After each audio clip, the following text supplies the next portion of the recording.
हिन्दू राष्ट्र हुँदैमा यो देशमा के बिग्रेको छ त? धर्मनिरपेक्ष बनाएर के फाइदा भएको छ देशलाई? त्यो विदेशी चलखेल बढेको छ होइन, क्रिस्चियनिटी फैलिएको छ होइन।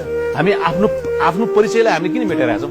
हाम्रो कला संस्कृति यो बिना त हाम्रो परिचय भएन नि त। अनि हामी यो नेपाल हिन्दू राष्ट्र हुँदै गर्दा अथवा हुँदा हामीलाई के असर परेको थियो छैन नि।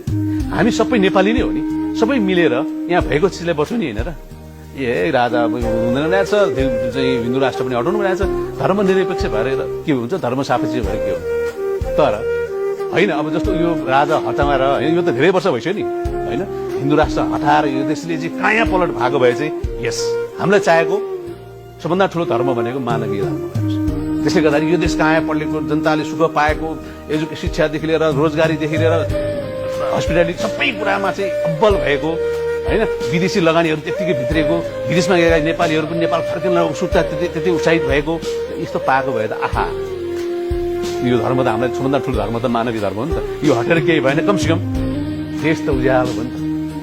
तर के परिवर्तन भएको छ त? केही व्यक्ति परिवर्तन भयो, केही व्यक्तिको जीवन स्तरले फड्को मारे। हिजो एउटा राजा थियो, आज राजा छन्, गली गलीमा राजा। आम मान्छे त झन् दुखी छ होइन।